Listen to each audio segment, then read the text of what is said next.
All right. This will probably be our last spiritual progress session. I'm going to try to make it through, I think it's 7 letters today. They're kind of short, but I do want us to take some time to talk about each one. And I did assign you guys last time we were together to read through it yourself first, so hopefully you have some things to share. But obviously, this time's more than just a pattern of reading and sharing, even though that's the format. We still want to allow the Lord to bring up topics, even if they may not immediately be in our minds. So always being flexible there as well. But I'll just go ahead and start reading. This is letter 34. Abandonment, not a heroic sacrifice, but a simple sinking into the will of God. Your sole task, my dear daughter, is to bear your infirmities both of body and mind. When I am weak, says the apostle, then I am strong. Strength is made perfect in weakness. We are only strong in God in proportion as we are weak in ourselves. Your feebleness will be your strength if you accept it in all lowliness. We are tempted to believe that weakness and lowliness are incompatible with abandonment, because this latter is represented as a generous act of the soul, by which it testifies its great love and makes the most heroic sacrifices. But a true abandonment does not at all correspond to this flattering description. It is a simple resting in the love of God, as an infant lies in its mother's arms. A perfect abandonment must even go so far as to abandon its abandonment. We renounce ourselves without knowing it. If we knew it, we would no longer be complete. For there can be no greater support than a consciousness that we are wholly given up. Abandonment consists not in doing great things for self to take delight in, but simply in suffering our weakness and infirmity, and letting everything alone. It is peaceful, for it would no longer be sincere if we were still restless about anything we had renounced. It is thus that abandonment is the source of true peace. If we have not peace, it is because our abandonment is exceedingly imperfect.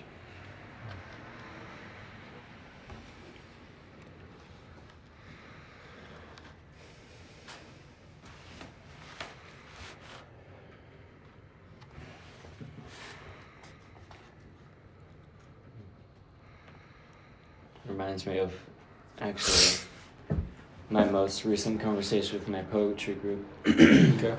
We were talking about waiting, the posture of waiting specifically. And interestingly, I'm seeing kind of like a parallel to that abandonment. He uses the word up here. It is a simple resting in the love of God. We were actually talking about that word specifically, what it means to strive to rest. How sometimes we need rest and what that really means. He also talks about the source of true peace. It's the source of true peace, which we came to the conclusion that this resting or this waiting is actually a intertwining with God, is what it means. So it's like to realign yourself with God. And I remember another discussion we had a while ago too about peace being a similar thing too, right? Where true peace is actually when your will is aligned with the will of God. But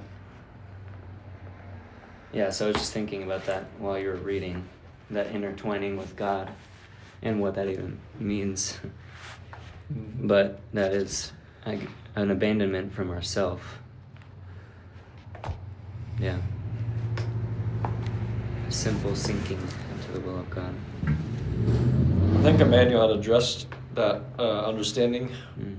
with you and Isaac once, because I think you had brought it to him. Like, I remember listening in on a conversation you guys had, actually, and you were sharing with Emmanuel that understanding that true peace is to be understood as our alignment with God's will. And he didn't just accept it as, oh yeah, that's true, and then take it off in another direction. But I think he had actually, in that conversation you guys had, seemed to contest it a little bit, like saying that's not as full of an understanding that could be offered about what true peace is, because while it might be true to say that peace is alignment with God's will, it's really easy to misunderstand what that actually means. Because when we think of those typically very loftily considered concepts like peace and truth and even perfection, particularly perfection, I think, then we think of them as like some state, like particularly a static state of being or existence, or of like an identifiable object, like as if truth is a thing, in the same way that like a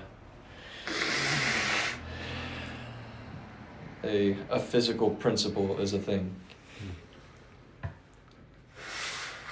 But really, they are best understood as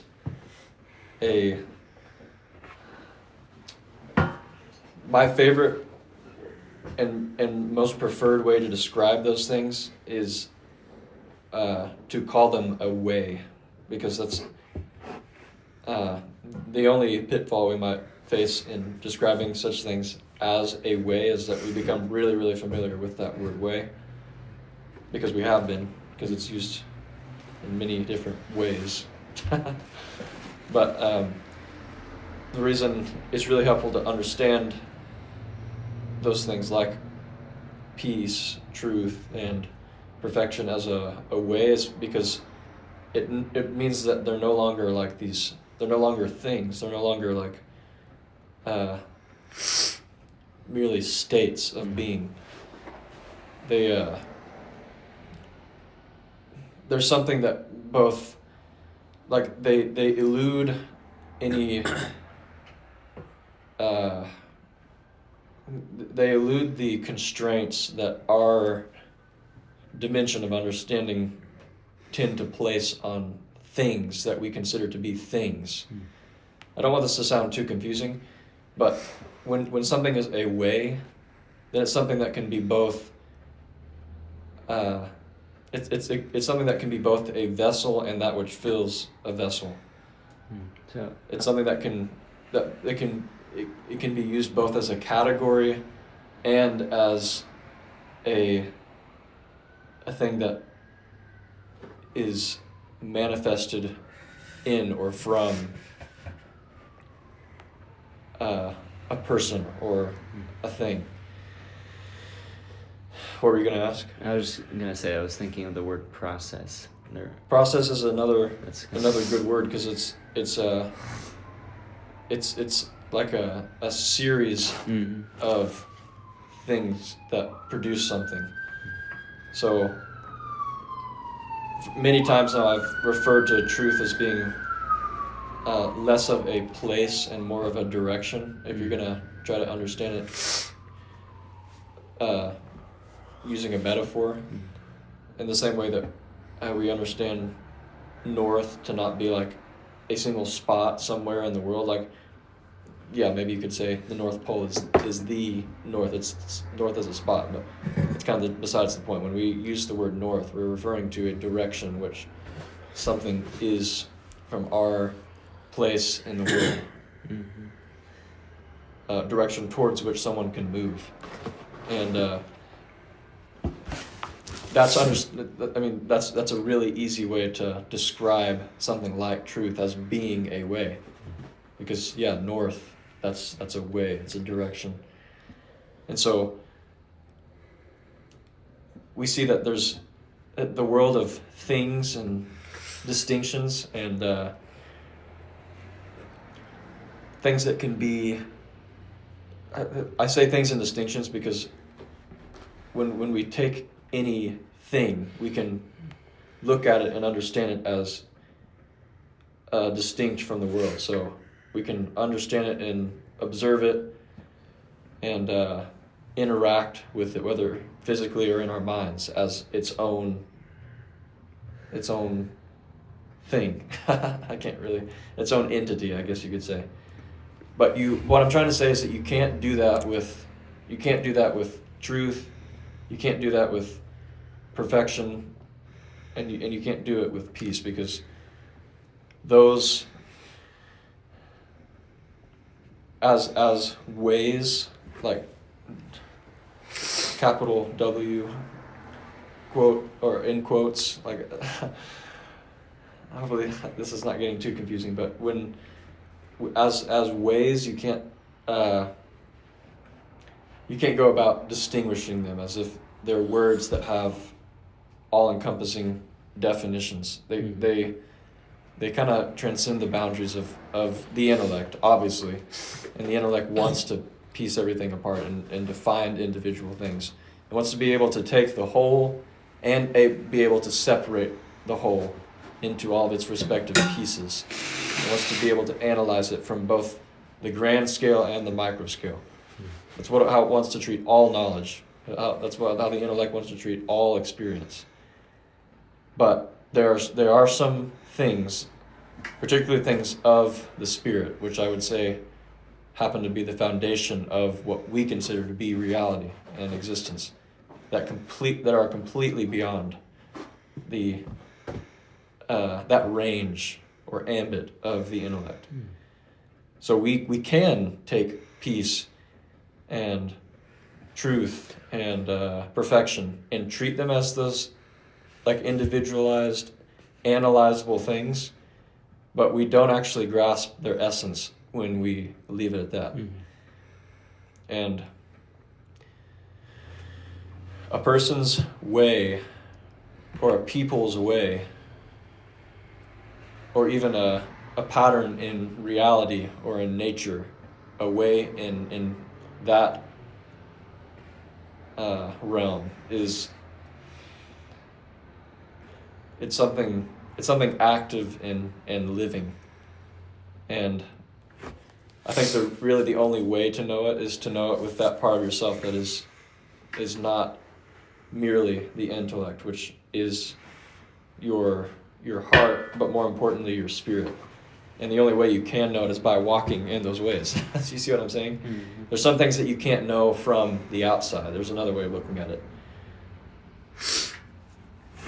You can't really know north unless you've been walking you've been walking northwards for a long enough time. You can't really know.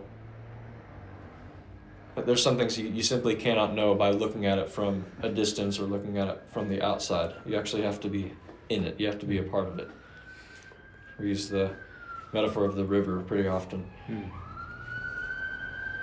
There's a lot that you can know and experience about the river by looking at it from the outside, or even beginning to approach it or even touch it. But when there's the actual entrance into and then submitting to the river, that's a knowledge that cannot be really explained to anyone, understood by anyone, unless they participate in it themselves.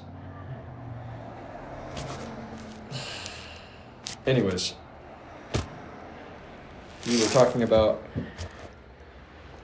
peace, and I had mentioned that Emmanuel addressed that as maybe not a altogether helpful understanding of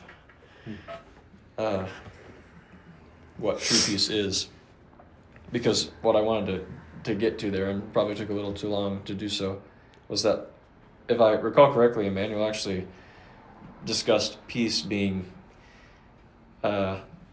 yes, as it is an alignment with God's will. It's something that we that is produced, or you might say held, or something that prevails when we are walking in step with God's will. So it's less of just an alignment with God's will, so that something clicks into place and then is like it is at peace, so finally in that perfect state of peace. But it's an alignment with God's will in the same way that it's like an upward spiral. I think it's kind of like the thought that. Is that something he had mentioned? Or I'm not sure. I think somebody did though that I talked about. I think. Yeah, it's like it's a life that is lived with a tendency that is always in line with what God's will and purpose is, even if it's not perfect in the sense that like two parallel lines are perfect, so that they never cross. There's no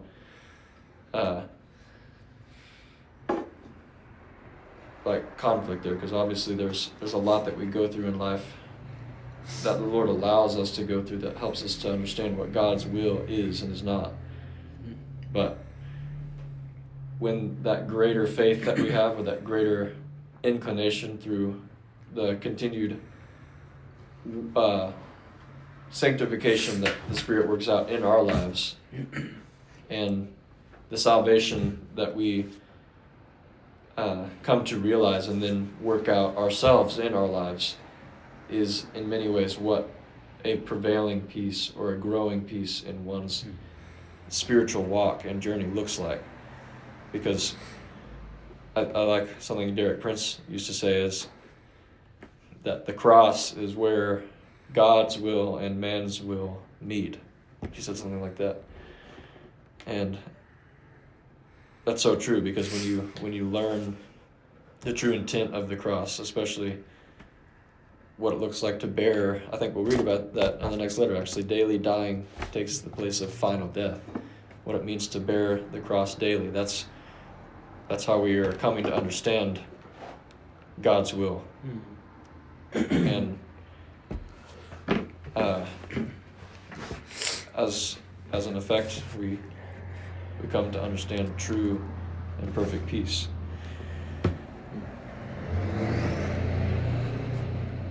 What else were you guys saying?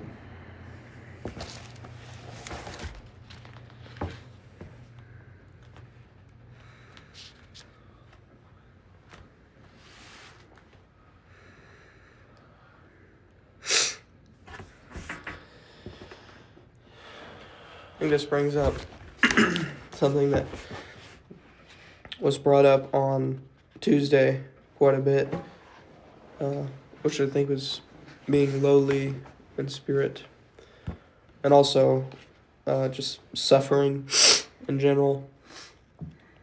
Just something I've been considering.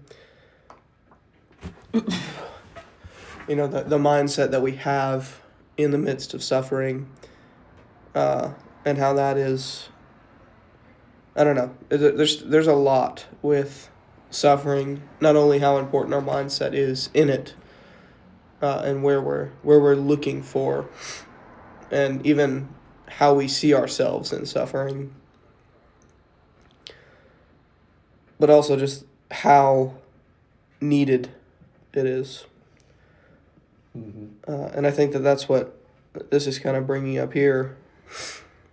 And I don't know, it's just, I think that process of realizing how much you need God is not something that you can force, or you can come to realize on your own effort. I think that it is through the suffering and through the hardship where we really begin to reach that place of being lowly in spirit, of our soul really starting to grasp that I can't do this on my own. And it's obviously we each consciously grasp that in a way, but that, at least I know in my life, has not fully made its way into how I act or how I communicate with others or how I relate. Mm-hmm.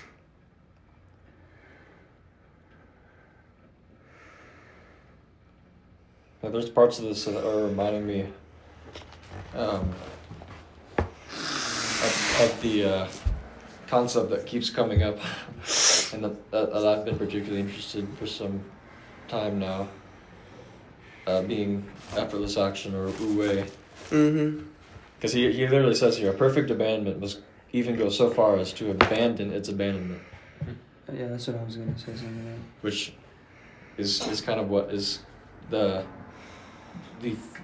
most immediately obvious paradox in wu-wei, is that if you're going to try to live a life that is wu-wei, or a life that is lived without trying, or without conscious effort, by doing, not doing, then how do you even attain wu-wei? Because doesn't that mean you're trying to attain not trying, the life of not trying? It's like Mm-hmm. it almost seems impossible. Yeah, that's what I was thinking of even when praying over Jaden on Tuesday, with just striving not to strive. Or I really think of that as letting go in a lot of ways, or striving to let go. Because I even think, like, of the title right now, abandonment is not a heroic sacrifice. I think the only thing that would think that it is when we're trying to do it on our own effort. Mm. But it's also, obviously our own effort is required in a lot of ways, but it's a tricky thing when considering letting go. Because I think I think this book has even mentioned, like, the hardest thing that we go through is that inner resistance to God and to his ways, something within us that we can't necessarily even control. That's what causes a lot of that turmoil, is that resistance, you know? Mm-hmm. So how do you let go of that? And I do think of that let go. I mean, would that be what he's talking about with abandonment here? Or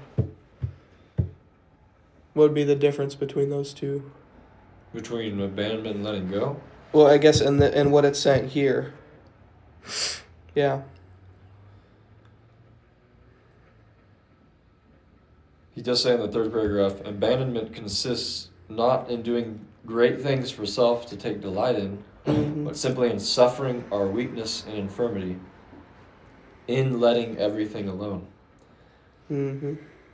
And so there's definitely a letting go, but it's not just letting go in the places that seem most obvious, but in the places that are most difficult and, I think, initially most obscure to us, like Mm-hmm. places that we don't even realize that we are tightly grasping in ourselves. For instance, the intoleration that we innately carry towards weakness and infirmity, as he mentions, Mm-hmm. which we don't ever want to see in ourselves, and even more so to let others see in ourselves. And that's one of the most important things that we are to learn to let go of, that need to protect and preserve what we think is the best version of ourselves, because that's just another effect of our striving to be a perfect or a worthy person. And so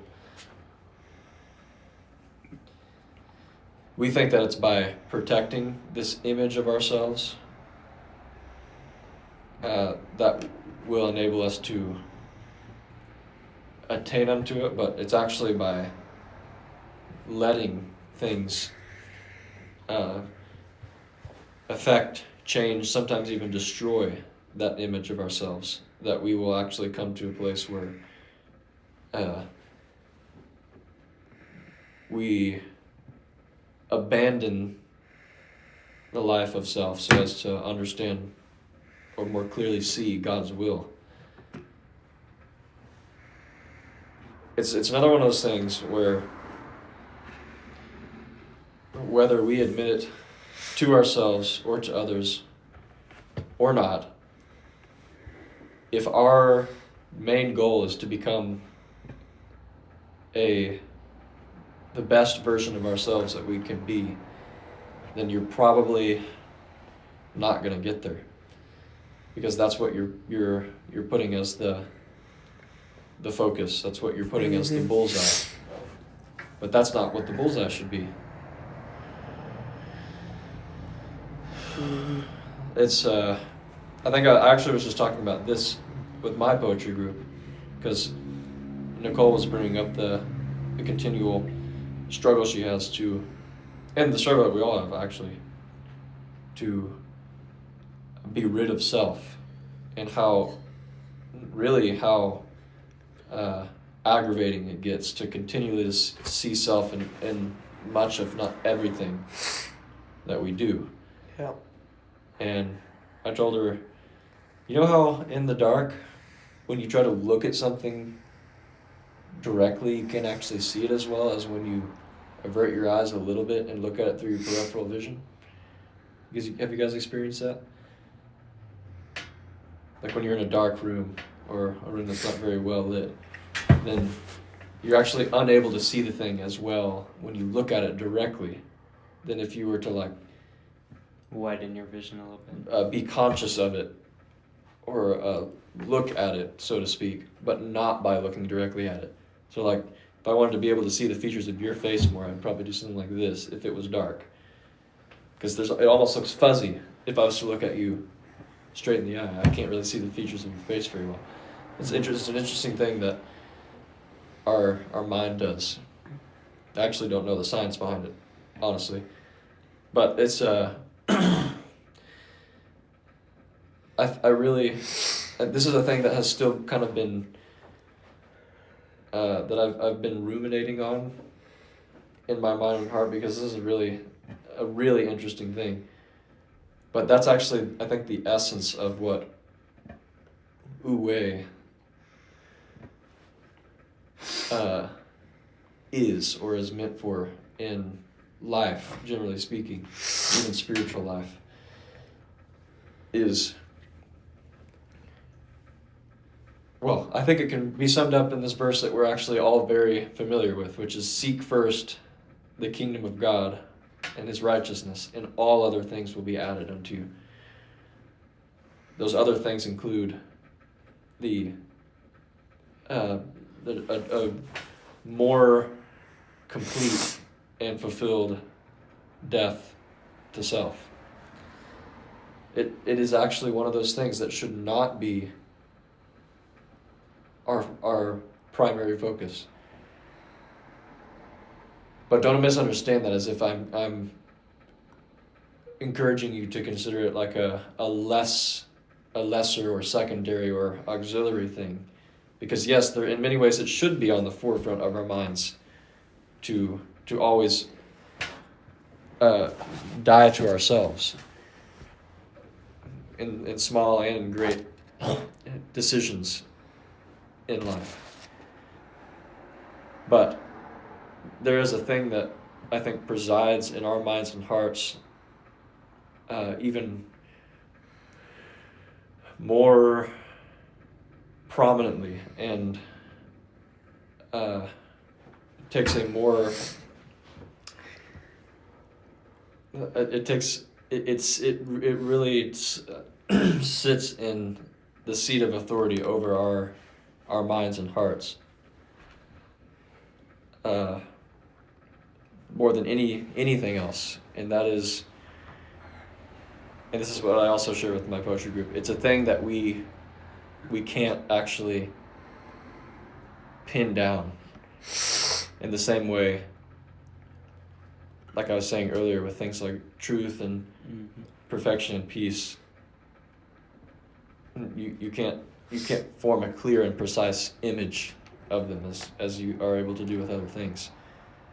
But instead of this leaving us hopeless and feeling misguided, because the very thing that we need to be pursuing is a thing that we can't actually see or manipulate in our minds or feel with our fingers. It's for that very, very reason that we're able to pursue it with the fullness of our being, and allow everything else, all these other things will be added unto you, everything else to follow, because we're not directly pursuing them. And Haley actually helped me out with this one in the word that she used to describe this very thing, and that is faith. That's the essence of what faith is we're following and pursuing a thing that we cannot see with those senses or those capacities in ourselves that we most rely on. But it's that enables us to live and walk in faith. It actually gives you such a more profound understanding of faith, as it being more than just simply not being able to understand it but doing it anyways. Yes, that's true, but there's a whole other level to that we don't often consider. And that's kind of what I was trying to touch on there.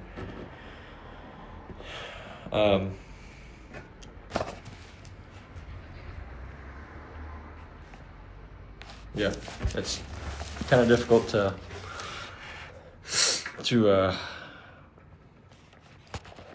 understand, I guess. Hopefully this is not too confusing for you guys. You're looking a little bleary-eyed, but that's okay. But I actually am glad that it's not a thing that you're treating as like an exciting new concept, because it's a lot more than that, and it's a thing you come to realize. I'm still coming to realize. I don't even say that I'm not trying to say I'm in some more accomplished state than anyone else, but it's a thing that you come to realize through being involved in it and through seeing the change that it brings in your life by more seriously considering it, by abandoning other preconceptions that will disallow you to experience it. Mm-hmm. So, yeah, it's something me and Benji were talking about yesterday. A lot of that, mainly with, I think there's a lot of stuff that gets brought up in the inner man, the stuff that needs to change, stuff that, you're walking in wrong, and you're very aware of that, and that bothers you, especially when it affects other people. And it that's a lot of what you were talking about a few minutes ago. But it's, where does that fall in? And I even asked it very directly to Benji, how much should we care about our own, I guess you could say, progress or self-improvement? Because I feel like there's, to let that go in the Lord's hands, you would think that would mean, I'm not going to worry about it anymore. Or I'm going to, I'm going to trust you, Lord, to bring up certain circumstances in life to where, those things are getting worked on, or you're bringing up things to change them. But I am not going to go out of my way to try to fix these things, because any attempt I would fail, because it's out of the wrong mode. But then there's a lot of the time where you receive a hard word, or I even think a lot of the time in our intellect's time, where there's very, very practical stuff brought up.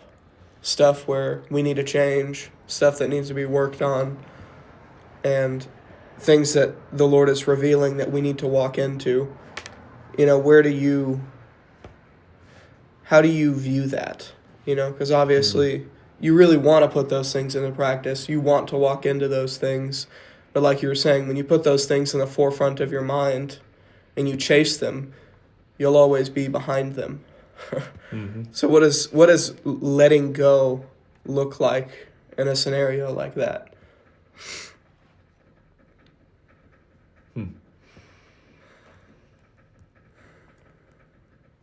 I think we can actually explore that question further, because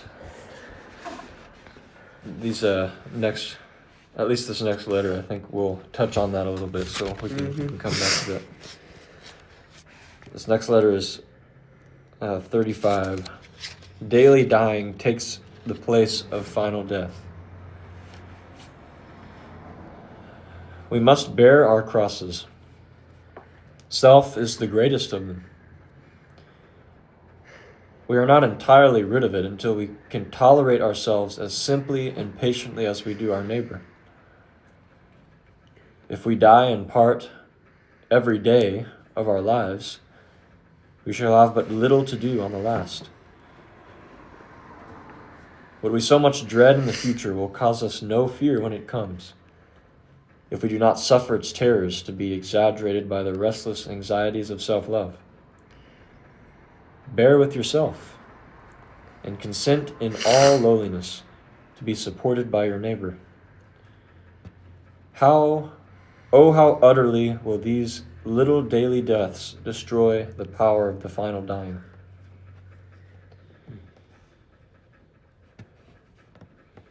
So Isaac, I'm interested to know if, even having read some of what he was saying there, helps you to understand where you're coming from with your question, or where your question leads. Not necessarily understanding this to be an answer to your question, but like what further thoughts you have about it. I mean, especially in regards to what I was talking about, that with the weaknesses that we have. This almost seems to, I don't know if embrace is the right word, but almost, I don't know, because it feels like it's almost accepting them and recognizing them, but obviously it's not at a place. That's not at a place of being stagnant or okay with them. Mm-hmm. What word does it use? Yeah, bear with yourself and consent in all lowliness to be supported by your neighbor. So bear with yourself.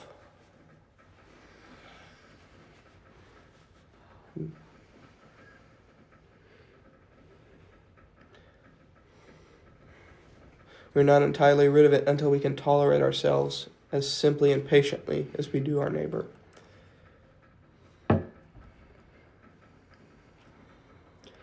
That even brings up, the question that I already asked, and also, how do you view your weakness? So obviously the Lord is doing something through those weaknesses. He's trying to not only just simply fix them, but he has a purpose there that, you obviously don't understand. I even think of what my mom shared in regards to overcoming, we are no longer dealing with this weakness or this issue. That's not overcoming, but it's how do we, show God's glory and light through that.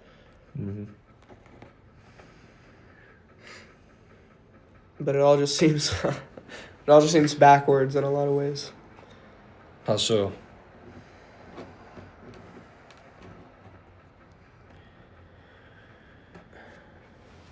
It's just hard to see how to, because obviously you want to take action, but it's hard to take action when you don't even know how to perceive it. Or even, is this entire thing even a productive line of thinking? Mm-hmm.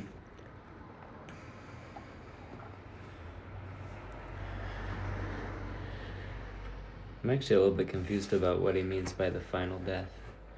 Does he mean just like physical final death? Or what is he talking about there? I don't think it's just that, right? I do think that is probably what he's pointing towards. because that's like the final letting go of life itself, our life on this earth. But that's not really in our control. I guess. I think he's maybe using that maybe as a distinction of the other type of death that he's talking about, perhaps. Because it kind of seems like this, what he's talking about is death to self here.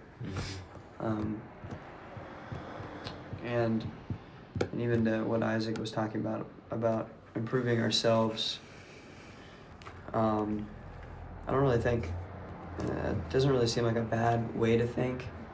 I mean, it's good to seek to be better in a certain way that you feel is better or that even you know is better. But, I mean, that as the focus, I don't think is super beneficial because, and I don't think you're saying that's your focus either, but it's, in this context, it's more about, I mean, it's as simple as being led and what God has laid before you. Because if we're doing that, it kind of seems like it's a matter of how well or how closely we're following the Lord and what He set us out to do in this time. Because there's not really we didn't like start out as at level 0 when we were babies. I don't think it works like that. I mean, we have levels of maturity in life, obviously, but it's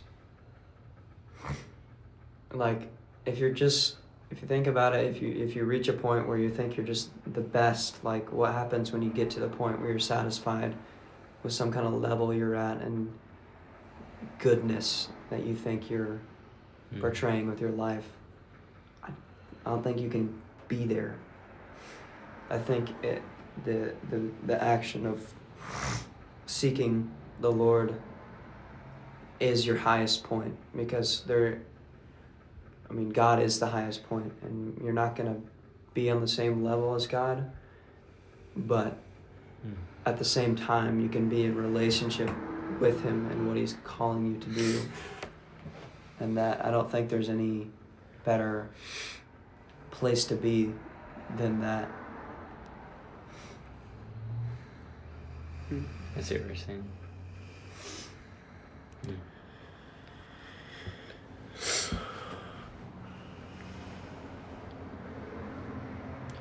I kind of feel like even the next layer is a continuation of his thoughts there, so I'll read that as well. Yep. This is letter 36. Suffering belongs to the living, not the dead. Many are deceived when they suppose that the death of self is the cause of all the agony they feel. But their suffering is only caused by the remains of life. Pain is seated in the living, not the dead parts. The more suddenly and completely we expire, the less pain do we experience. Death is only painful to him who resists it. The imagination exaggerates its terrors. The spirit argues endlessly to show the propriety of the life of self. Self-love fights against death, like a sick man in the last struggle. But we must die inwardly as well as outwardly. The sentence of death has gone forth against the spirit as well as against the body. Our great care should be that the spirit die first, and then our bodily death will be but a falling asleep. Happy they who sleep this sleep of peace.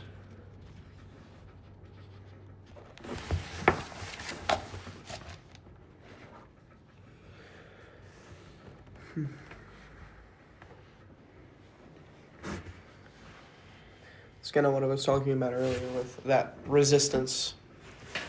This kind of gives more light to that. Is the place where that resistance is, are the places that are still living, are the places that are still struggling and causing that pain. But what is it? What does it look like to not resist death? to go into it happily and to welcome that suffering and that death. You know, because I feel like even in that question itself is still a part of life clinging on to you, it feels like. Here's an interesting way to think about death in this sense. Like when bodily death is when, like, what does it mean to die? Just tell me what it means to die. Stop Physically. breathing. Yes, so you're not breathing anymore. Your heart stops. Heart stops. We're all talking about organs, are we? Mm. Yeah. Your organs stop functioning. Yep. So you're dead, basically, when that happens. Well, if that is prolonged, then I think, hopefully I'm not missing any obvious physical piece of knowledge when it comes to complete organ failure, but complete organ failure or inoperation or no longer operating, gracious, means that you're dead, because your organs need to be working in order to be a living being. That goes for every animal and anything part of that. Yep. Anyways, yeah. So I mentioned that because there's a way of understanding the life of self or the inward man in the same way. When that has died, then there are parts of ourselves which you might say, for all intents and purposes, are no longer operating. And I'm not even just talking about bad or perverse or lesser parts of ourselves, like the flesh. Obviously, the death of the flesh is something that we want to see in ourselves. But I think we also understand that to be more than just once again, a thing in ourselves, and more of a way in which the parts of ourselves that already make us who we are operate, okay? But further than it just being the death or elimination or abandonment of bad things in ourselves, there's a detachment, you could even say, of other things that make up who we are in our inner man. They're no longer allowed to be the sole operators. That includes the heart, which interestingly is the same word we use for the actual organ of our body. And that includes the mind, which is a pretty interchangeable word for yet another organ that we use in our body, being our brain. And so when we speak of the death of those things, it doesn't mean that we all of a sudden no longer have a heart or a mind, but that they are not the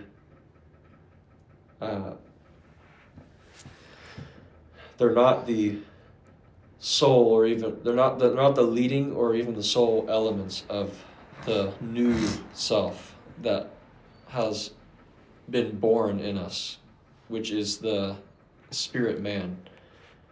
And so this is just another way of looking at what it means to feed and nourish one part of ourselves and neglect the other. So it's altogether too possible for us to feed the soulish man, which makes up the mind, the will, and the emotions, and neglect the spirit man, which is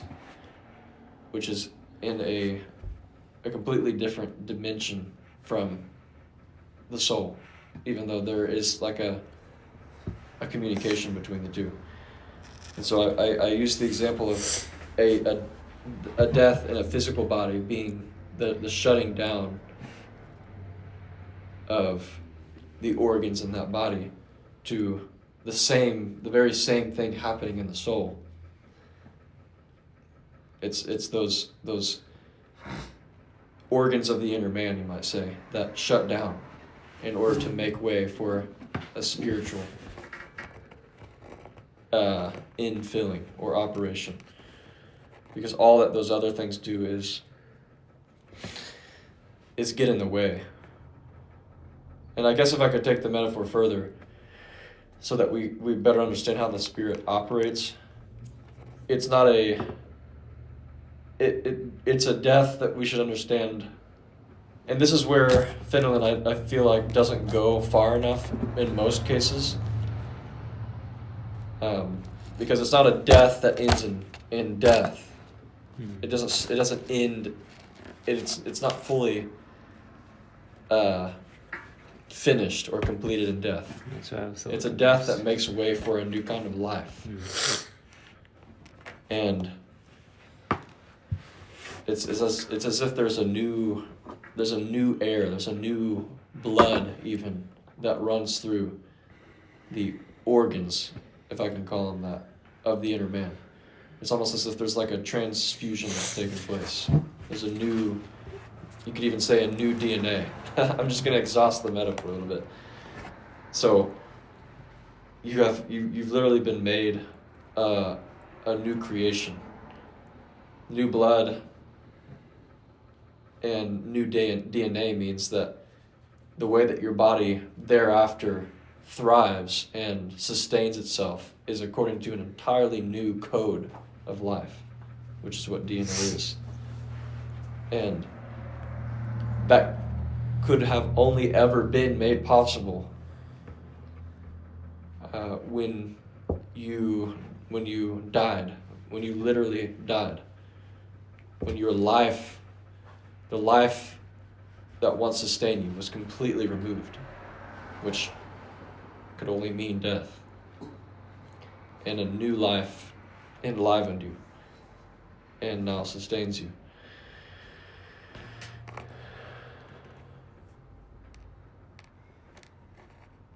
And I think that would actually help to mitigate any confusion that we have about what he means there at the end of that letter when he talks about the sentence of death going forth against the spirit as well as against the body. Our great care should be that the spirit die first, and then our bodily health will be but a falling asleep.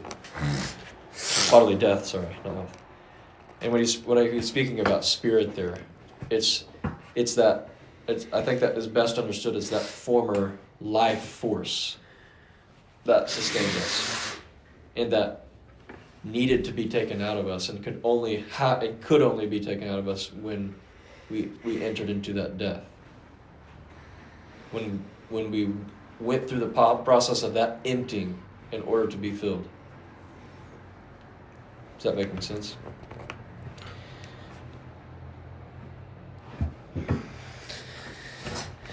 Is any of this confusing you guys? Am I making any sense? I understand what you're saying. Okay. There you go. I can only assume that you understand or are understanding, because I don't hear you guys saying that much. I was thinking about what he said about the spirit dying first. I mean, it could be what you're saying too, but I was also thinking of like the spirit, or kind of like the soul, how it's,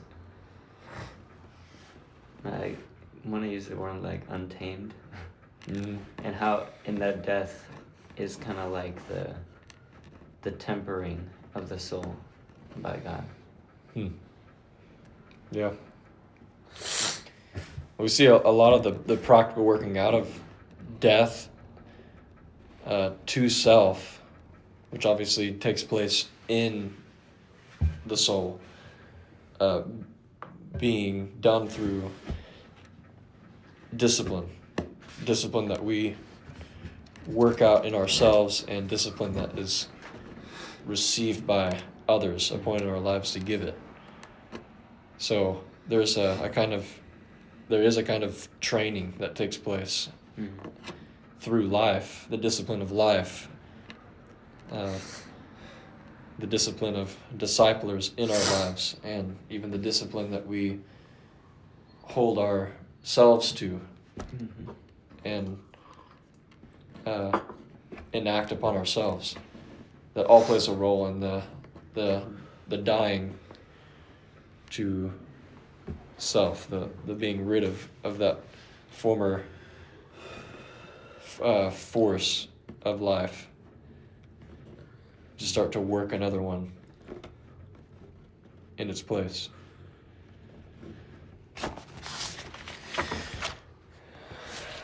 Why don't we go on to the next letter? This is letter 37.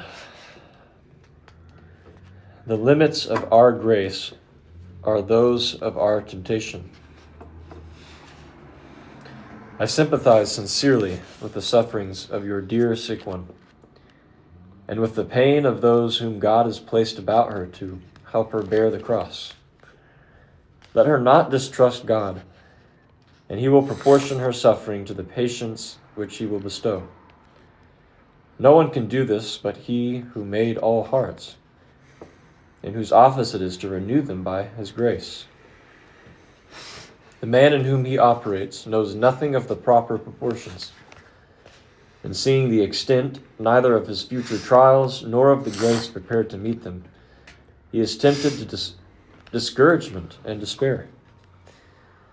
Like a man who had never seen the ocean, he stands at the coming in of the tide between the water and an impassable wall of rock, and thinks he perceives the terrible certainty that the approaching waves must surely engulf him. He does not see that he stands within the point at which God, with unerring finger, has drawn their boundary line, and beyond which they shall not pass. God proves the righteous as with the ocean. He stirs it up and makes its great billows seem to threaten our destruction. But He is always at hand to say, "Thus far shalt thou go, and no farther." God is faithful, who will not suffer you to be tempted above that ye are able.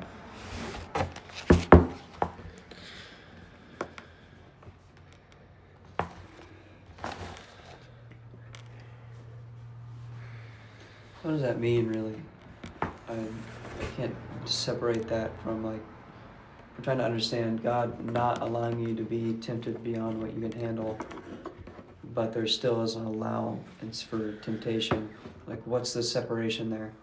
Like, what would be going beyond what you can handle? What does that mean? That's what is defined by God. It's a thing that we are always very inclined to know and figure out. And I think that we also tend to too readily assume and limit ourselves and other people with. It's like I wouldn't be able to handle that. I can't handle this. She can't handle that. She's not going to be able to handle that. So that's Just saying that way of God says or sets that limit, though. Yeah, it's we almost without thinking set those limits ourselves. Yeah. When really it's up to God. It's defined by the grace, or to use another word, the enablement that He gives to withstand or to go through something. The patience which He will bestow. That's a trust and a faith thing, I think, as well. Because, I mean, It absolutely is. if we're in a certain relationship with God, even though I mean, we know, obviously know that God will obviously let us go through pretty tough things, but I guess here it's the knowledge that He knows what we can handle. And I think if there's a real trust in the Lord, there's not much of a worry we should have, even in times where it seems like we should be worrying. But I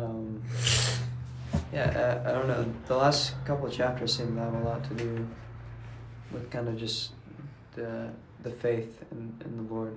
It's pretty complex, though. It's not as simple as just saying I have faith. And there's so many levels to that, but I guess this is just another one of those. And that, I mean, in a real relationship, someone, I mean, you know each other, and God knows what you can handle, and our side of that is knowing that God knows what we can handle.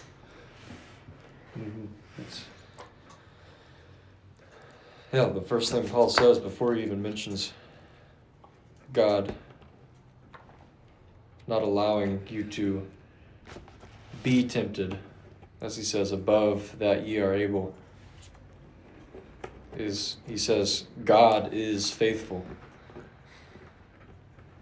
So there's something that doesn't change or waver in God's heart about the way that things are supposed to be or should be and will be. And this is the ground, I think, for people to suspend their judgment of what is right and wrong when they observe the Lord doing something in their lives or in someone else's life. Because there are so many things that God may do that seem completely and for every reason and sense conceivable unfair and unjust to us. Particularly if we are people with strong minds and opinions. And that's a really dangerous tendency to have, especially as someone who considers themselves to be a follower of the Lord, as even a member of God's house, because there's something completely out of alignment or out of whack in the way that person perceives the working out of God's will and plan and purposes, when there's not just a confusion but an insistence on addressing that confusion by trying to find a reasonable explanation to be rid of the confusion. And it doesn't mean that we simply treat things as in a flippant way. Like I even though this is a really bothersome or consequential thing to my life, I'm just not gonna think about it or worry about it or try to process it, because I trust God, so I don't need to treat it seriously. It's you don't want to be found on the extreme ends of that spectrum. There is a middle ground. There's a mean that you come to walk in by having an honest and open heart before the Lord, and that's the mean is really found by having that true and that living and active relationship to the person, to Jesus, to the Lord. Otherwise, even as it is in daily life, if you don't ever talk with or if you don't ever communicate with or spend time with the person involved in a particular issue, then all you can ever do is make assumptions about what the person is thinking. And so, I'm not saying that Jesus will always come down and sit with you and explain everything to you. That's not what I'm saying a personal relationship with Jesus will look like, as far as understanding the cause for things that don't seem fair to us. But that by having come to know the heart of the Lord, there are eventually concerns that we can put to rest in ourselves, not because we were given some satisfactory answer about them, but because there is a release in ourselves of having to address them and explain them and justify them. Hello. Hey. No problem.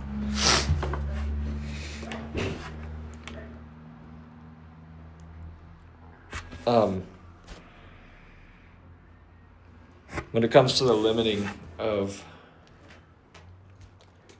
grace and the knowledge that the Lord has over what we are and are not capable of going through, there's also looking at it from the perspective of the world and seeing that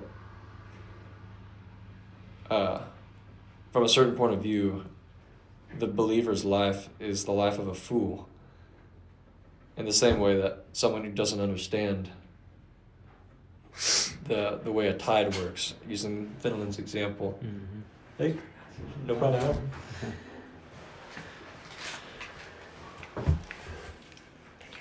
You've got the key.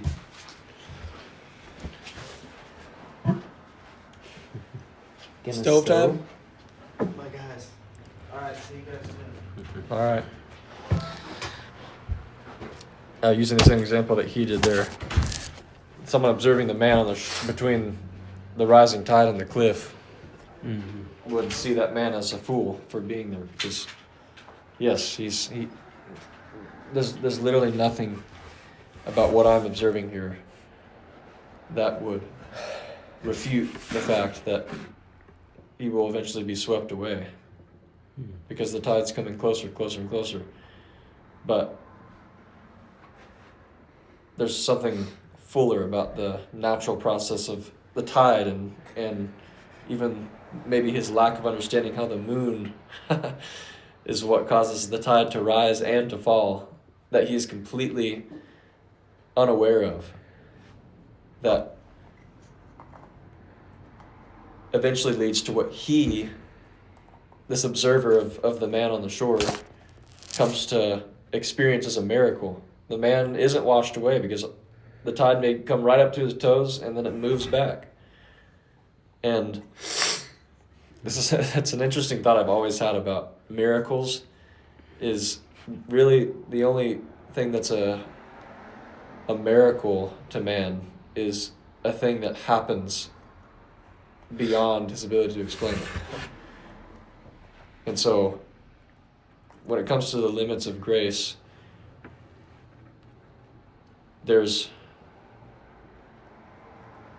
so much about it that gives room both for seeing things as complete foolishness or seeing things as complete miracles. as absolutely miraculous. But interestingly, I think both points of view are very low or lesser points of view. Even those of seeing miracles. I'm not saying miracles are obviously I'm not saying miracles are bad or not of God, because they most certainly are. But to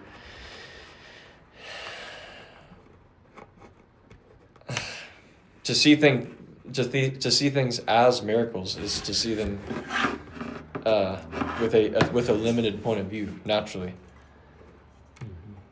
And so I think if we are seeing continuous miracles in our lives, that firstly, that should not be a direct indication of God's favor, in the same way that we should understand blessings in our lives, to even God's blessings in our lives to not be a direct and irrefutable indication that we have received God's favor, because I mean that's the very thing my dad was talking about on Yom Kippur, if you guys recall. But further, there may be seasons in life in which we're not permitted a fuller understanding of what God is doing, how He's doing it, and why. And so things do come across as miraculous or inexplicable. Mm-hmm. But I think there should always be a longing on our part. Maybe if it's not one pursued, if it's not the season for it, but a longing on our part, or at least an awareness on our part that there is a fuller and greater picture that maybe only the Lord Himself can see, a greater vista of what He is working out, that perhaps only He can look out from, that once again puts to rest, brings peace, as Finland was saying. It is thus that abandonment that is the source of true peace. If we have not peace, it is because our abandonment is exceedingly imperfect. There's an abandonment of that concern in light of there being something so much grander than we're able to perceive at the time, that enables us to have that peace. We no longer want to, or even seek to, or even have the inclination to try to explain things, to justify things. Sorry to continue this too much longer, but I think it's worth addressing another point, which is that this is not to encourage or validate any kind of like fatalistic thinking. So I kind of touched on it earlier, but it's not just like a letting go because, well, I don't understand it, so don't need to worry about it. I think there are some things in life where it's wise to approach things in a way that would seem similar to that, but at the same time, people that once again treat things in that kind of flippant attitude are not processing whatever they're going through in life in a sincere way. And so there is a kind of pain and a kind of questioning that is, I think, essential to experience and grapple with in order to honestly and sincerely go through a thing, instead of trying to dismiss and avoid the pain by fatalistically ignoring it. You know what I'm saying? Yep. It's like from a personal incident or personal growth point of view. If you receive a wound, then obviously you're not going to want to go through the pain of having to deal with it, but simply ignoring the wound is not gonna treat the wound, right? You have to go through the entire process of cleaning it and stitching it and bandaging it, which is not comfortable at all, but it's necessary. And so there's I feel like I've been speaking about some of these things a little too generally. I want you guys to address some things that might seem pretty obvious as far as like things that we've experienced that kind of seem beyond explanation and that we feel almost should be explained or justified in order for us to be settled with it. I want to hear more from you guys.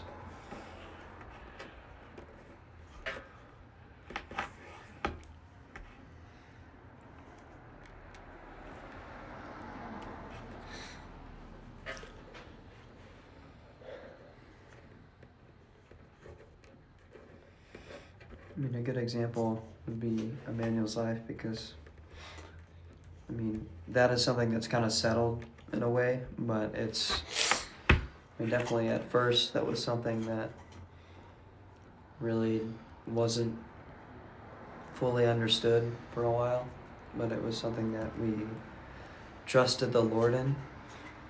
I mean, some people, I think even Emmanuel himself, maybe was in that place as well, not fully knowing what the Lord was doing, for a time at least. But it was, I mean, I wouldn't really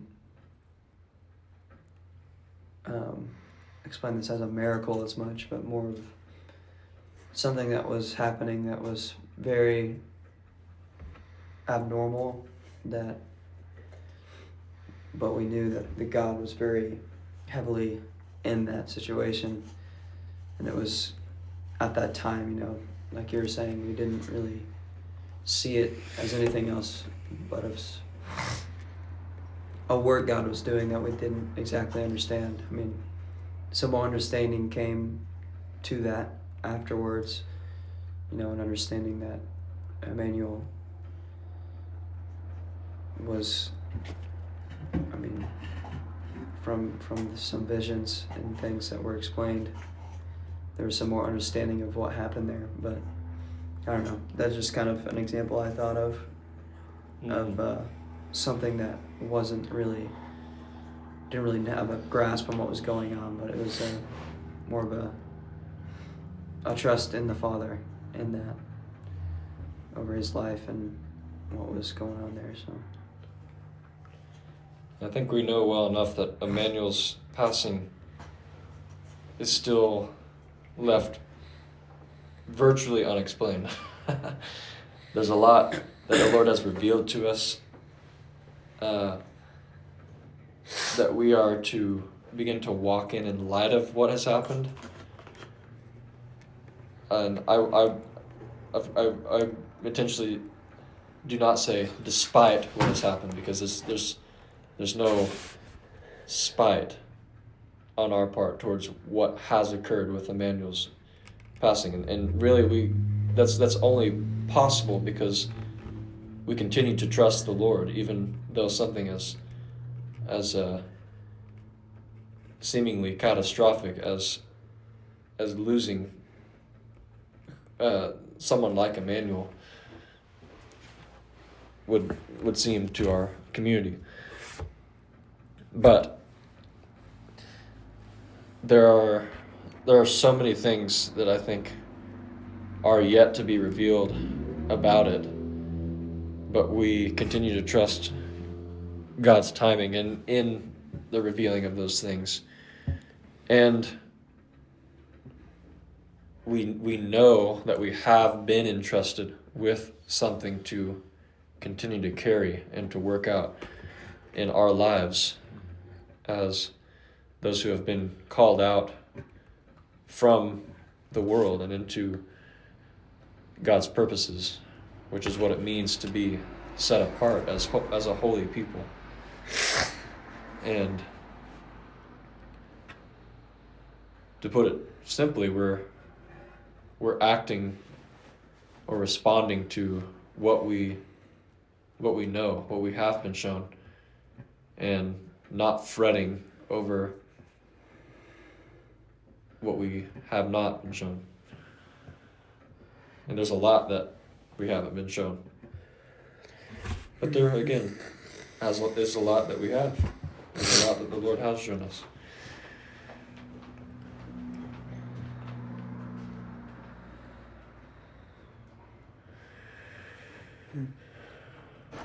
There was a lot mentioned there. It's kind of hard to. It's like as you're talking, you like think of a bunch of things you want to say, but then it Sorry. but then it keeps Don't interrupt going, me. and then by the time you're at the end, you're like you don't know what to say anymore. So there was definitely a lot of good stuff there, and it definitely seems like you've been meditating on a lot of these things. But I see the connection. Sorry. No, go ahead. I'm just saying, I see the connection to grace there, and concerning the example that Elijah brought up, which obviously is a very prevalent one in our community at this time. But that we have been given a certain grace, and it's that grace that we're operating in. And we don't assume any grace that hasn't been given. It's really practical.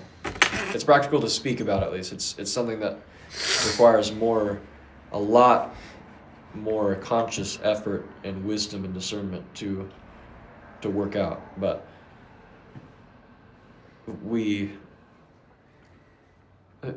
it's tying it back to that word grace. That's what I mean by we are acting upon what we have been given and not striving to attain something that isn't for us, whether that be understanding or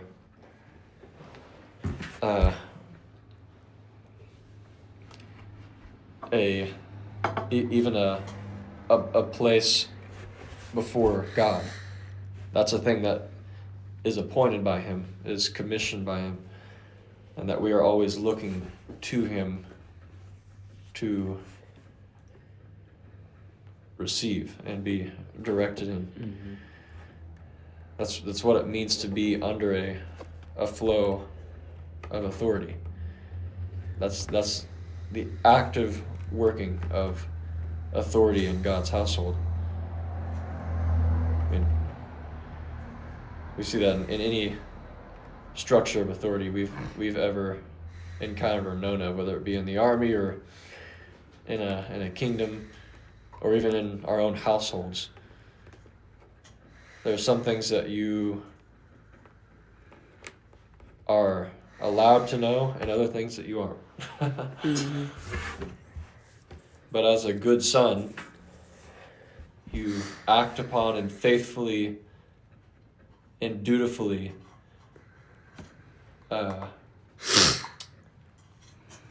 work out in your life, which you have been given to do, and things that you don't incessantly inquire about, which you have not been given to be concerned about.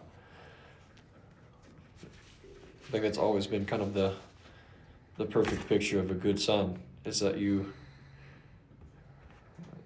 do those very things. Mm-hmm.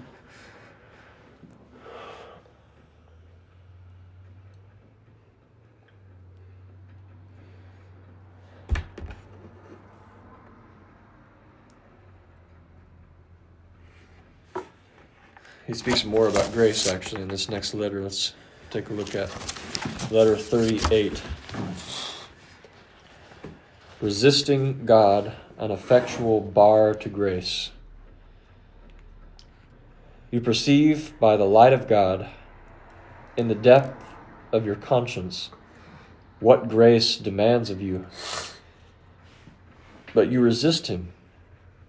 Hence your distress. You begin to say within, "It is impossible for me to undertake to do what is required of me." This is a temptation to despair. Despair as much as you please of self, but never of God. He is all good and all powerful, and will grant you according to your faith. If you will believe all things shall be yours, and you shall remove mountains. If you believe nothing, you shall have nothing. But you alone will be to blame. Look at Mary, who, when the most incredible thing in the world was proposed to her, did not hesitate, but exclaimed, "Be it unto me according to thy word." Open, then, your heart. It is now so shut up that you not only have the power you not only have not the power to do what is required of you, but you do not even desire to have it. You have no wish that your heart should be enlarged, and you fear that it will be. How can grace find room in so straitened a heart? All that I ask of you is that you will rest in a teachable spirit of faith, and that you will not listen to self. Simply acquiesce in everything with lowliness of mind, and receive peace through recollection, and everything will be gradually accomplished for you. Those things which in your hour of temptation seem the greatest difficulties will be insensibly smoothed away.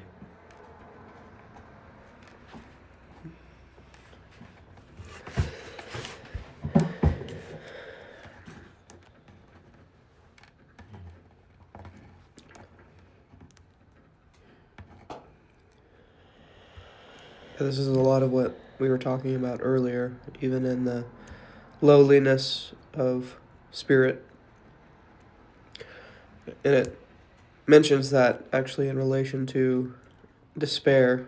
I think it says, despair as much as yourself as you please, but do not despair in God. Mm-hmm. Obviously, I mean, we've thought usually despair is a bad thing, or as a bad thing, but I don't know, maybe that lowliness of mind and spirit that it's talking about is, or it is a complete hopelessness in yourself, but it is not losing hope. Mm-hmm. But that's something that hope that is detached and outside of yourself is different.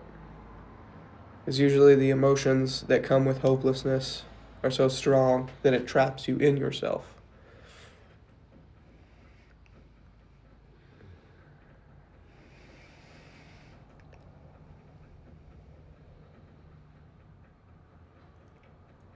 Yeah, there's a recurring admonition is to let go. Yeah. Which is actually the title of what these letters were eventually And abridged into. That classic let go book. And he uses other words like acquiesce. Simply acquiesce in everything with lowliness of mind, and receive peace through recollection, and everything will be gradually accomplished for you. It sounds like it could be coming straight out of a commentary on the Tao Te Ching. Seriously. Or it's like a simply acquiesce in everything with lowliness of mind. Mm-hmm. What do you think of, like, or what does it mean to do that with a lowliness of mind? I see lowliness of mind as being a mind that's not so actively and adamantly engaged in a thing, because the mind gets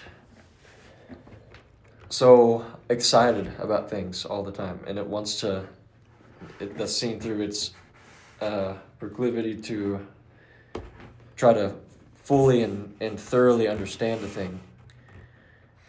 And so much of that time spent in the head, so much of that energy, you could say, or that the work of a man's spirit and himself being so invested in the mind is almost always cause for trouble. But in lowliness of mind, then there's a lot that you free yourself from having to thoroughly comprehend, from having to even wrestle with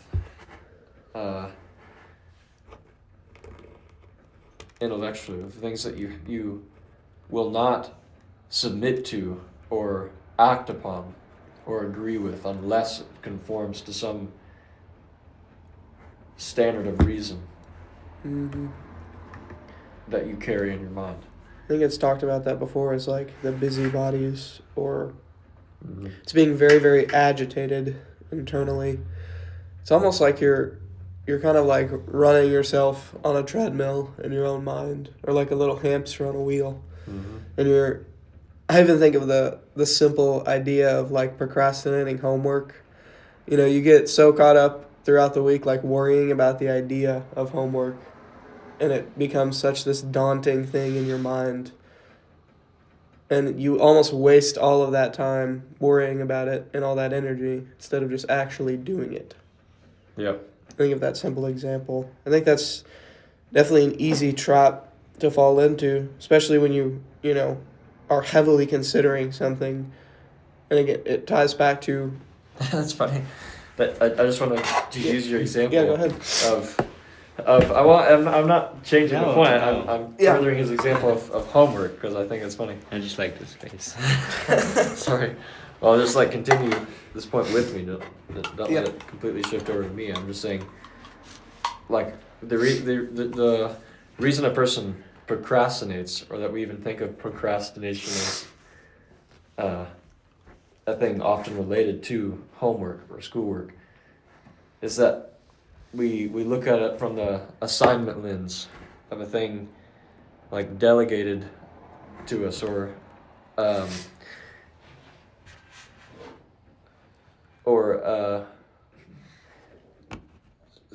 we see it as like an obligation. So it's another task to be completed. Yeah. When if you see things in life as homework, as things that can be put off to be learned at another time, then obviously both as a student in a school or as a student of life, you don't have a teachable spirit. But with a teachable spirit, you literally don't even care about deadlines. You don't even think about deadlines. Yeah. There's no such thing as procrastination to you. Your interest, your heart actually is for what you're being taught. And so homework, in that derogatory sense that we often use it, is not even in your vocabulary. This is what I'm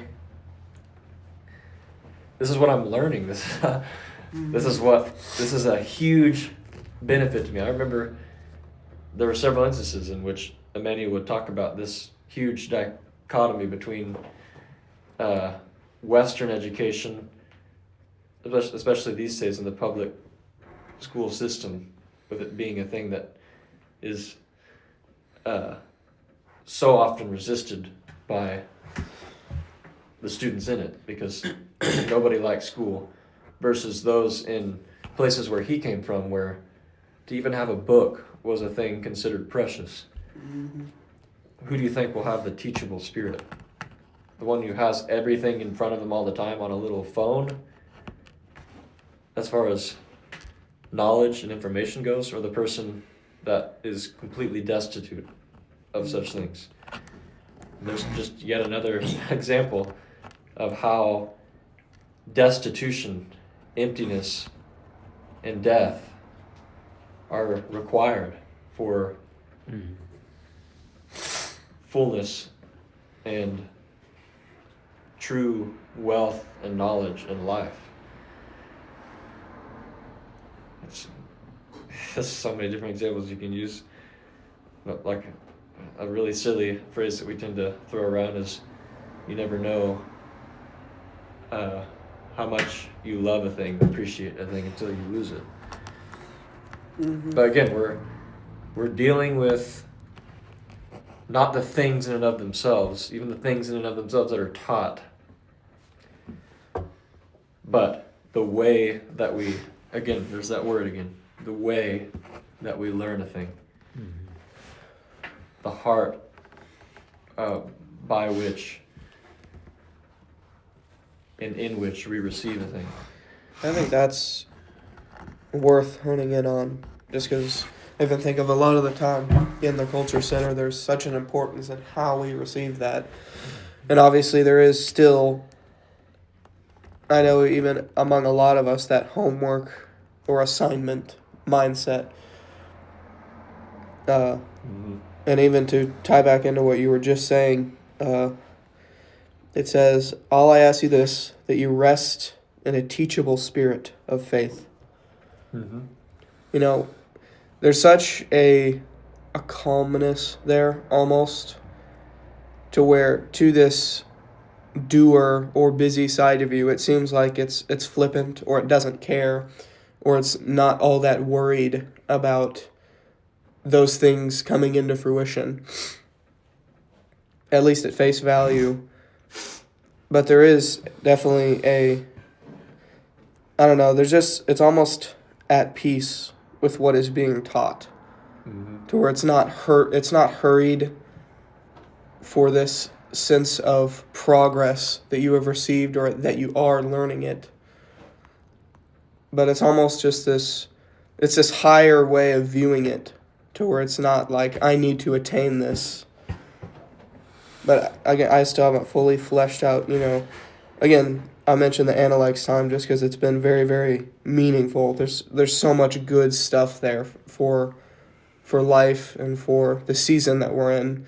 Mm-hmm. But I think that the way that I am receiving that is what causes a lot of that unrest and a lot of that turmoil, is because it's not measuring up to the standard or way that I think it should be received, which is wrong.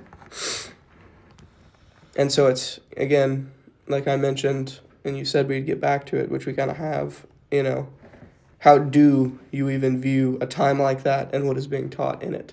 Mm-hmm. Yeah, that's a thing that we address so many times in the culture center. That's really of what is of utmost importance when we participate, is not what we're learning, but the way that we're learning it. Mm-hmm. Let's read the next letter. Second to last. 39. God speaks more effectually in the soul than to it. Sounds interesting. Nothing gives me more satisfaction than to see you simple and peaceful. Simplicity brings back the state of paradise. This is opinion of simplicity. We have no great pleasures and suffer some pain. But we have no desire for the former, and we receive the latter with thanksgiving. This interior harmony and this exemption from the fears and tormenting desires of self-love create a satisfaction in the will, which is above all the joys and intoxicating delights. Dwell then in your terrestrial paradise, and take good care not to leave it from a vain desire of knowing good and evil. We are never less alone than when we are in the society of a single faithful friend. Never less deserted than when we are carried in the arms of the all-powerful. Nothing is more affecting than the instant succor of God. What he sends by means of his creatures contracts no virtue from that foul and barren channel. It owes everything to the source. And so, when the fountain breaks forth within the heart itself, we have no need of the creature. God, who at sundry times and in diverse manners spake in time past unto the fathers by the prophets, hath in these last days spoken unto us by his Son. Shall we then feel any regret that the feeble voice of the prophets has ceased? Oh, how pure and powerful is the immediate voice of God in the soul. It is certain, whatever providence cuts off all the channels.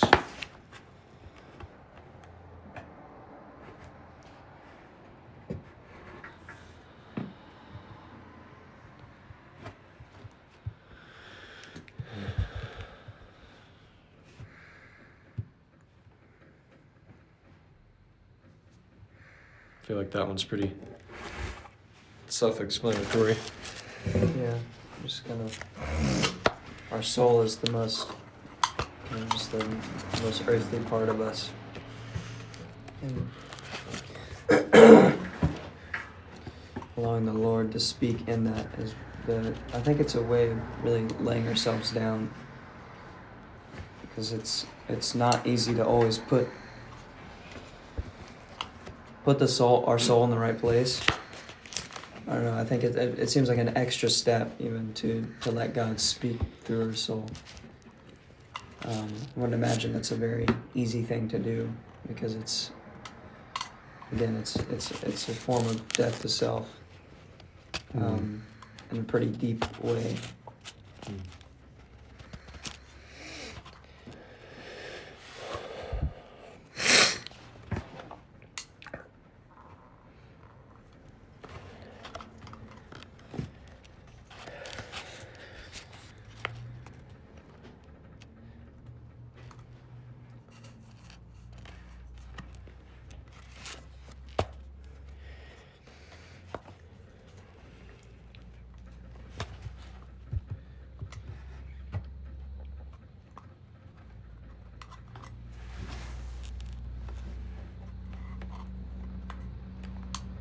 This is also another one of those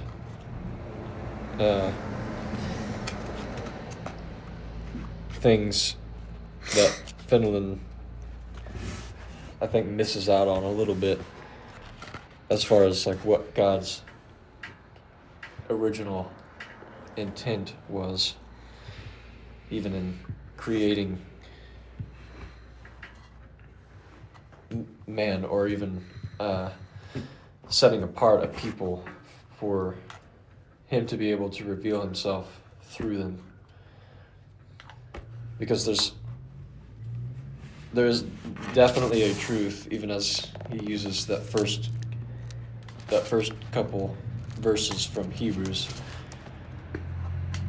as far as the way in which God speaks to his people, that being through or by his Son.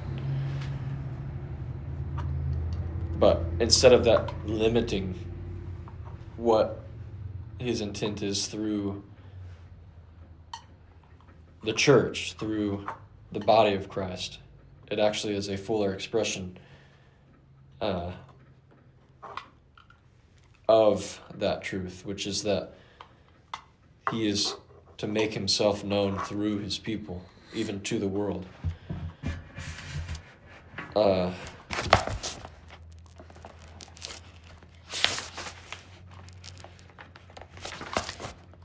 think it's first. I want to make this connection to a verse you guys have probably heard many times, but which is good to read in this context, so that it gives you a further understanding of it. I think it's in 1 Corinthians chapter 6.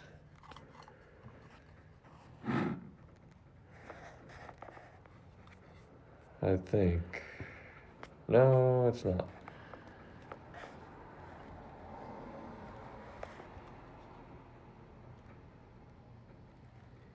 I think it's in 2 Corinthians. Man, this is embarrassing.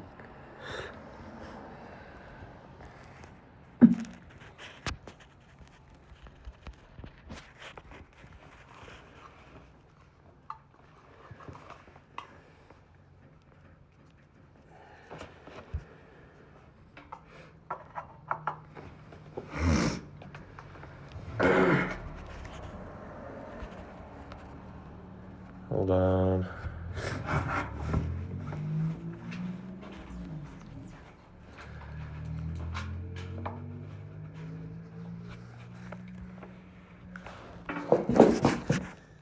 How do I not know this?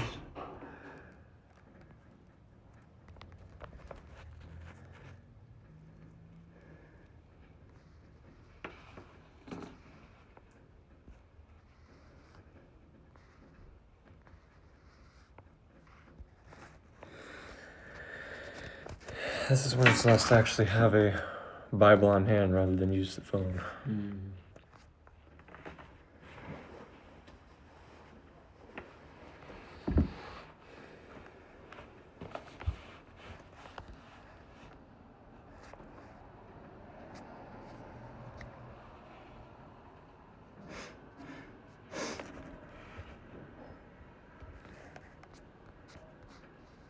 Okay. Yeah, I think it's 1 Corinthians 2. Yeah, that's why I was thinking 6, because it's 1 Corinthians 2, verse 6. He says, "We do, however, speak a message of wisdom among the mature, but not the wisdom of this age or of the rulers of this age, who are coming to nothing. No, we declare God's wisdom, a mystery that has been hidden and that God destined for our glory before time began. None of the rulers of this age understood it, for if they had, they would not have crucified the Lord of glory. However, as it is written, what no eye has seen, what no ear has heard, and what no human mind has conceived, the things God has prepared for those who love him. These are the things God has revealed to us by his Spirit. The Spirit teaches all things, even the deep things of God."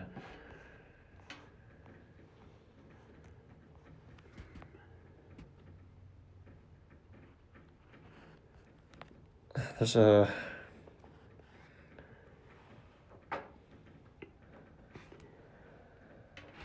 That definitely works into the place I was trying to get to, but there's another scripture where he speaks of it being a thing made manifest through God's people to even the heavenly realms. I know that if any, like my dad or anyone else listening to this, it will come to his mind, but unfortunately, I don't know the location of it. I need to continue to familiarize myself with the scriptures so that I don't have this problem. Anyways.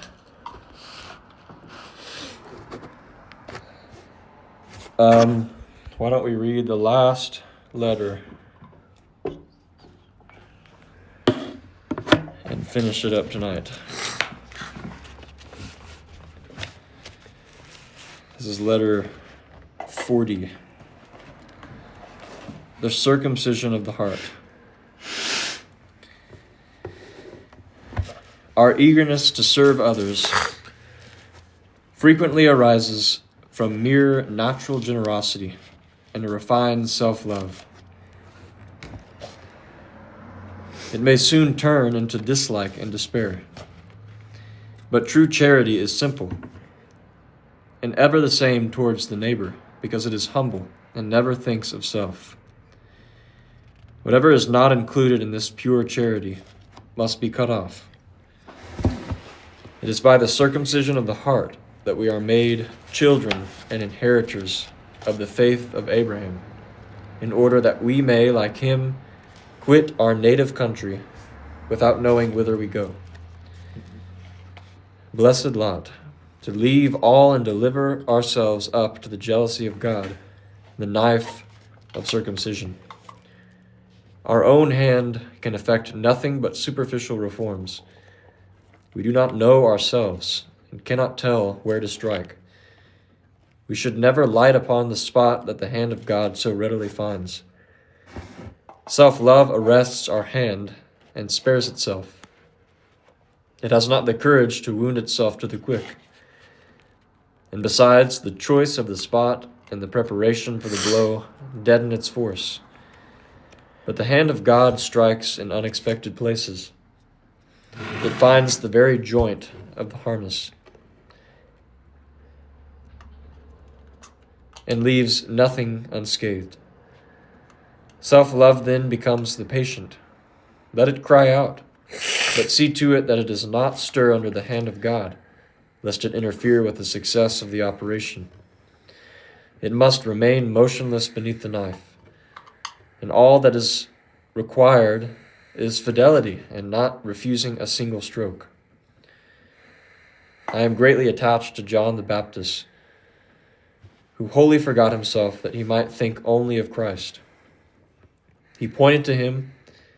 He was but the voice of one crying in the wilderness to prepare the way.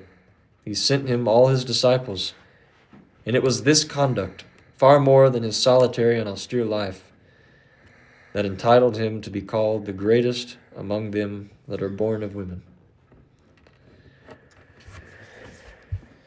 So ends our reading of Spiritual Progress.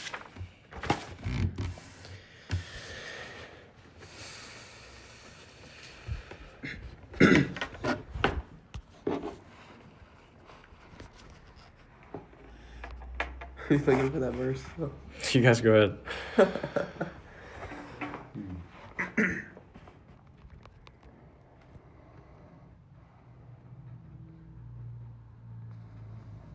Oh, found it. It wasn't in Corinthians. I'm so sorry to everyone that was listening. It's Ephesians 3, verse 10,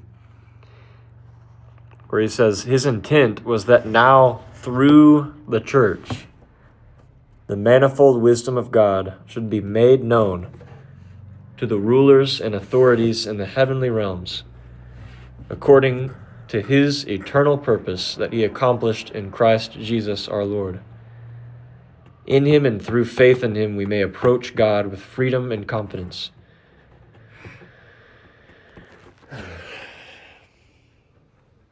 Through the church.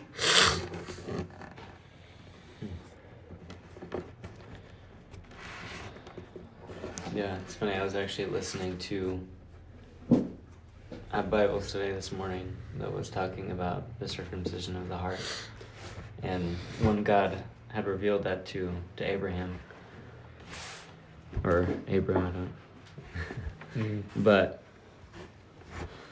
I'm actually, I don't know if I have too many comments because it's something that is being brought or has been brought in the last few days to me, actually, by my dad, and this reading that I listened to this morning, and now this is like the third time.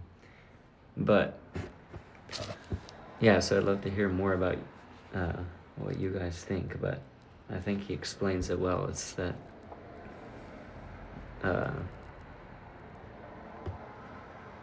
yeah, I don't know, actually. I'm trying And not what to... you're talking about particularly is Yeah. the circumcision of the heart? Is that what you're talking about? Okay.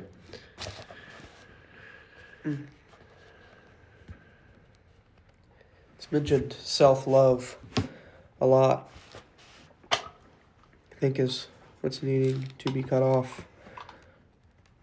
I don't know, I was just started to consider a lot of the inner workings of self-love and what it motivates, and how we can't even, or we just don't realize how much we are driven by it a lot of the time. I even think in our walk with God, and even a lot of the turmoil and things that we struggle with and the questions that we have can be out of a place of wanting to feed that. And even in our interactions with others, and as it mentioned, even our eagerness to serve others. So it's how do you almost live? How do you live with the self-love? Realizing it's there. I think that's probably the first step. But then there is a letting go of it. Willing to let it be put under the knife. I don't think that's something we can do. And again, I think that is through the daily cross, that is through suffering. Yeah, the real point he's making here is not just addressing the need, which really he addresses throughout the entire book, of dying to self, but like how it looks to actually have that done in ourselves. And God's work of the circumcision of the heart is the way that it's done. And so it's another way of looking at the discipline of the Lord. You might even say, although this applies to, I think, other areas of the Lord's work, even sanctifying work in our lives, but for it to be put as like even the harness of the Lord, it's another kind of discipline or restraint applied when we have posture of lives in such a way to receive that restraint. Because the Lord doesn't force certain things. Like even from the Harness of the Lord dream shared by Bill Britton, we see that there was the horse that was allowed to just kind of freely live its own life and its according to its own desire and preferences. But those who were willing to be submitted to the discipline are the ones that went under that heavy hand of restraint and training for something.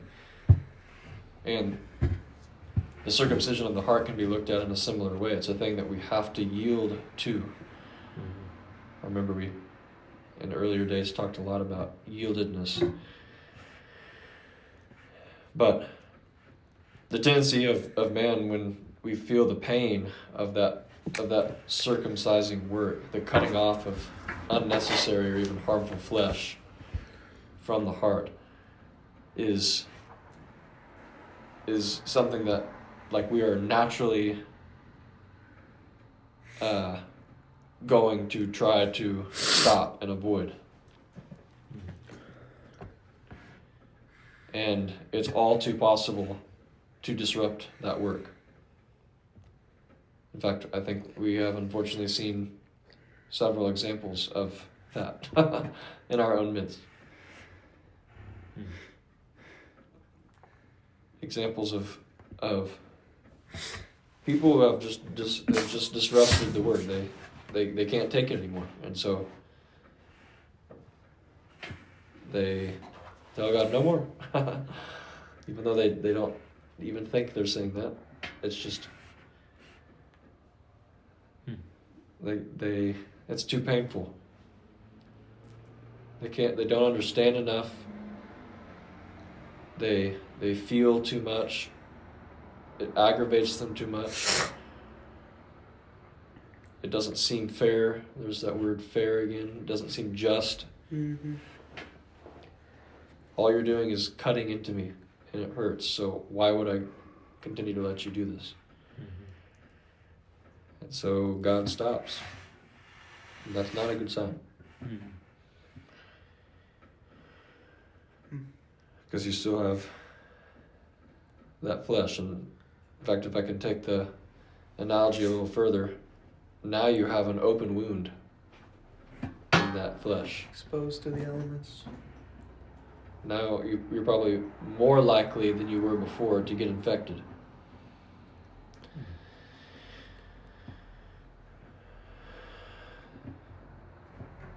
A job half finished is often worse than before you started that job.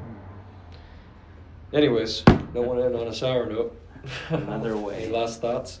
Yeah, I think even just looking at this book as a whole, I really like the, as you think about spiritual progress, maybe in a way that's such a specific way to do something, to read the Bible or to be before God. But I think this does a good job in explaining it's such a daily thing and how it's applied. I think some of it's not too simple, but a lot of it is in really simple ways we live. So I like how it doesn't separate spiritual progress from our lives, because our lives are spiritual progress, because our lives should be our spiritual progress. It shouldn't be something that's separated from God, because at that point we're separating ourselves from God, because we treat our relationship with Him like it's something, like it's just something that we do, like it's an activity. Spiritual progress should be our life and how we live. I think I definitely at some point probably read this again, or go through our times again, because I think there's a lot in this, and I hope that others will be able to listen to this later. I don't know who, but I hope this can be a time, or even the way we've gone through this, that is beneficial. And I know it has been to many more than just us, but there's a lot of life in these. And as much as Fenelon did or may or may not have understood, we kind of just brought things up out of this that he wasn't even directly talking about. But, Yeah, I did appreciate this book very much, because it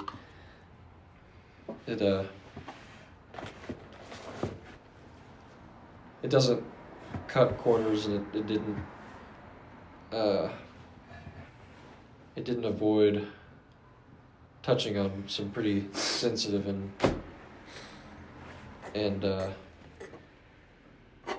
even damaging to an extent places in ourselves that is something that is usually skirted around by other people when it's approached at all. It's a very, what I mean to say is it's a very unpopular subject, because everything else that we tend to read about or watch or even discuss is never led by anything that is meant to bring death to or abandonment to self. It's for the most part things that we consume, the things that we want always in some way appease the self, even if they're good things, because remember, we're talking less about the actual content of the things that we read or discuss or watch or whatever it is, but it's more the way that we go about engaging in them, the kind of heart and mind that we carry in doing so, and carry away from having done so. And that is what really sets Fenelon apart as an author and as one enlightened by the Spirit, is that it was that way that he would point out. The fact that he would even say something like, it's not just about abandonment, but even abandoning abandonment. Like, that goes pretty deep. And further, kind of the context in which he was writing is he was not trying to share these general self-ascribed enlightened points of what it means to die to self, but he was actually having a real conversation with a real person. These were letters to another another person who is kind of under his wing as a disciple of sorts. So there's that authenticity as well. Yeah, there's definitely a lot to be reflected upon, but this book is you're right about it. It doesn't cut corners, but it does cut pretty deep in a lot of ways. I've really appreciated not only the book itself, but going through it with you guys, just as our living testimony is going through this book together as sons and as those who are under that discipline of God. And something it just does really well, the book, is the inner turmoil of that and the very deep struggles of man. And even though, so much has changed in the world since it's been written, so much is still applicable. Almost like that. The man's desires and the self-love and the soul have not changed in a lot of ways. And I don't know, Finland just has such an experience with those things, such a wisdom to understand those things and be able to express them. And we even get the context of, who he's expressing that to, like you said, Noah. And so the book itself is amazing, but I think the time together that we've had, kind of living through the book together. And I know that a lot of what we read and talk about has either come up days before and then days after, but there's just so many times where the Lord has used this book and our time together for working out a lot of those things in our inner man. And I even reference it a lot in daily life and in conversations with others. And none of the things are easy or necessarily fun or even always encouraging. But it overall has been a very encouraging and just, I think, a really beneficial time. So I agree. I'm glad to have been able to do it with you guys. I am too. It's nice to look forward to even Jaden joining and potentially others. So I think we're at a starting point for this kind of setting in relationship to one another, and it's not just us here. I think it'll start something for our generation as a whole. So.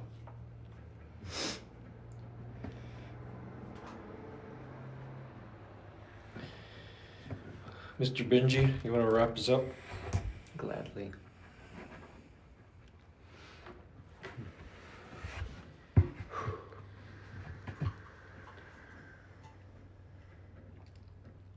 Lord, we want to thank you, Lord, for this time, Lord, and for, Lord, your faithfulness, Lord, your patience, Lord, even your joy to, Lord, work through willing and open hearts, Lord. Lord, for your grace to, Lord, enable and expand, Lord, and grow, Lord, the hearts here and beyond, Lord, in your ways through the time. Father, we don't want to lose sight, Lord, of, Lord, our purpose in you, our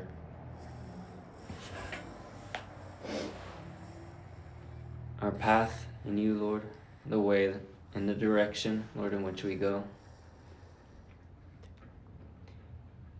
And Father, we thank you for, Lord, the ways that you can speak to us, Lord, through such things as a book. Lord, making your wisdom living, Lord. Father, I pray for each heart here, Lord, that we would,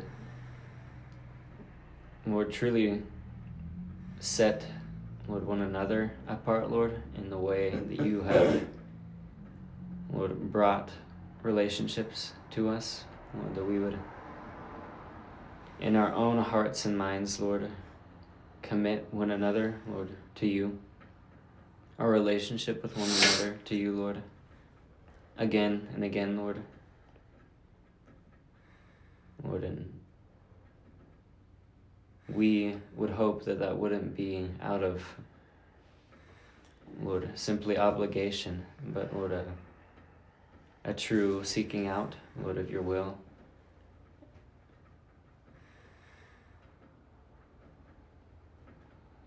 Lord, and we want to remember what even our relationships are for, Lord, and that they are not simply for each other, Lord. As beautiful as that part is, Lord, we want to be used by you for your greater purpose, Lord. Father, I bless, Lord, the time upcoming, Lord, and the changes and the shifting, Lord, the season, Lord, that we are in. I pray that we would walk by true faith, Lord, in what you have set out, Lord, and what you have called, Lord, without presumption or without, Lord, unhealthy expectation, but with a pure simplicity, Lord, of heart before you. We love you, Lord. Would you continue to search our hearts, Lord, and Lord, even test us through the varying seasons of life.